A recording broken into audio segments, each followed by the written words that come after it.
Libra, welcome to your just-in-time intuitive tarot reading. If you are watching this, trust there's a message here for you. If you're returning, great to have you back here. Thanks for calling in for another reading, Libra.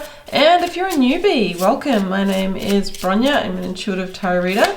We're looking forward to bringing you through this message. If you do enjoy it, please do like, share, comment. Most importantly, hit that subscribe button. Keeps the readings flowing, the lights on, supports the channel. I would be super grateful for that. I am framing up with a couple of oracles here, and these are just gorgeous. I've got the sun and I've got a waning crescent moon. So the sun, as you might know in tarot, is associated with the most positive card in the deck, right? It's known as the trump of the major arcana. And when it comes into a reading, it can indicate healing, illumination of the path forward, and a bright future. I can talk about that strength and courage to overcome an obstacle as well, to keep going, to follow the heart. A waning crescent moon. Now, we're not necessarily in that moon phase right now, but it might talk about something that feels like it's fading or petering out, and maybe this is like a keep going, keep flowing energy. We might be talking about cycles and phases. Something might have been waning and then it needs rebuilding. I don't know, let's keep going. That was the Child of the Universe Oracle. This is the Dreamgate Oracle, and I'm using a pretty exclusive deck this week, the Elysian Tarot from Lucia Dami. I was lucky enough to get one from the first sort of test print run, and she's about to do the second one. So if you're interested in exploring that, I'll link you to them below. You can also find the link to my website, wildlotustarot.com. For personal readings and healings, and I'll link you to my socials, Instagram and TikTok as well. What have we got? Ooh, Mystic Key. Patterns in the subtle realms, time keys and singularities. There could be the next phase that is about to be unlocked here.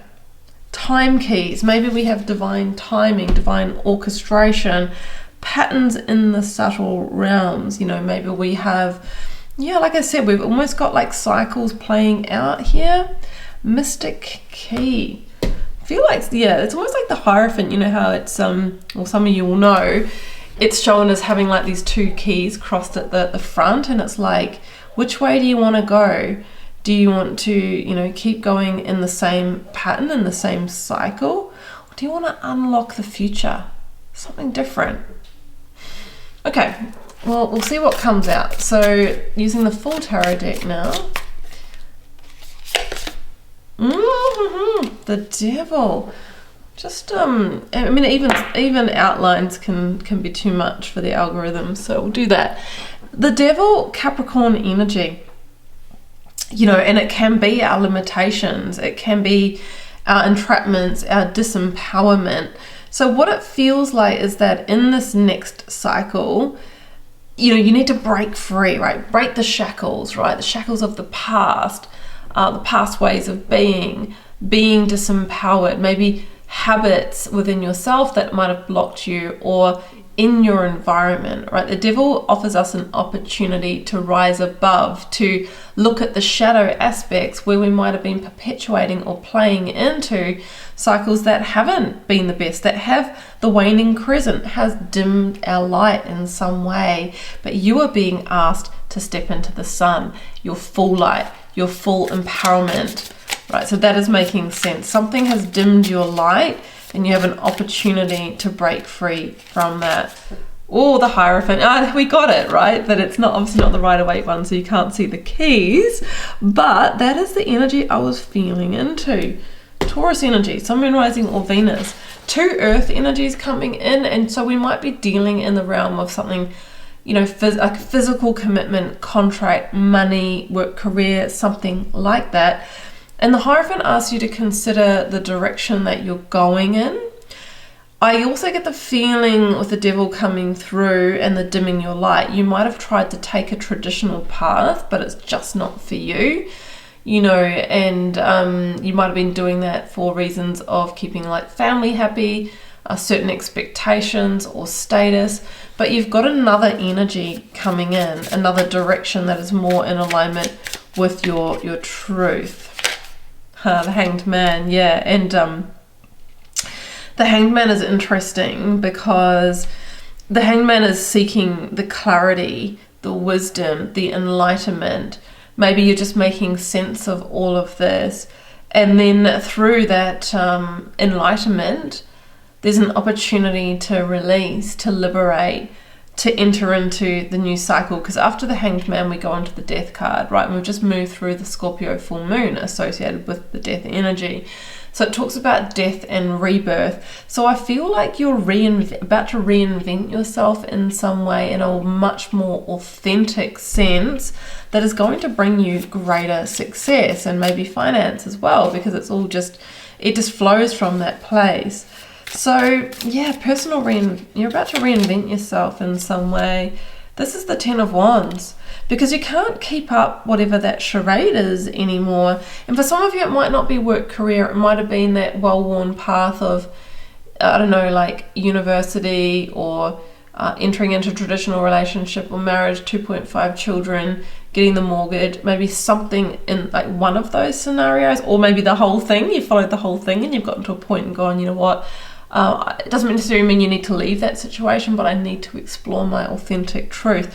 So the 10 of Wands is when it feels like a weight that I'm carrying, hence the dimming of the light, the waning of the energy. And I think our personal energy is a really big indication of whether we are doing what truly empowers us. Of course, we're always going to go through hard times in any situation that we grow through, but if it is really depleting our energy, and sometimes it shows up as, you know, getting more sickness or just feeling exhausted in some way, they're all signs that we need to look at that and consider change. King of Pentacles, that's the Hierophant in the Minor Arcana, so it's here again with the 7 of Pentacles at the bottom of the deck. So you're actually being asked to reevaluate. This is your reevaluation point, and think about, what am I truly getting back for the path I'm on right now, and how could that be different? I think that there's a new direction here. Oh, the Chariot, how cool. And you know what's at the bottom of the deck? The 10 of Pentacles. So many Pentacles energy. So again, it feels like money, career, or the path to creating that really stable future. The Chariot often talks to me about making a really hard decision to leave the familiar, a comfort zone, a sense of home, to go on the charioteer's journey towards a new victory, where you'll actually end up in a lot more stable security, but it's going to be more in alignment for you. So this is associated with Cancer, and you know, we're going to be moving into Cancer season in July, late June, July. So this could be playing out across the next sort of 7-8 weeks for you. I feel that there is a profound decision point coming where you will decide to reinvent yourself or your life and head in a direction of the sun, head towards the light, head towards the energy, because something is dimming your light or depleting your physical resources, your mental, emotional, spiritual, physical resources or health in some way. The mystic key is here. This is activating within you. This is the divine time that your Wheel of Fortune turns. And there's an energy of the unique path, or aligning with your values, your vision for the future, the lifestyle you want to live. But a bravery required in getting into your chariot, making that decision and heading in that new direction. How's it going to feel, Libra? Like a weight has been lifted off your shoulders and an increase in your vitality. I'm going to leave it here. I think you're picking up what I'm putting down. If you'd like to explore it further with a personal reading, first link down below will pop you over to my website. You can check those out. Find me on the socials, Instagram, TikTok, linked below if you'd like different daily readings and pep talks to keep you on the journey, on the path. And also maybe check out your 2025 year ahead tarot reading here as well, Libra, to go take a peek, especially in those next couple of months, like how is this playing out, and the advice there. I am wishing you so much love and magic. Do take care. Bye for now.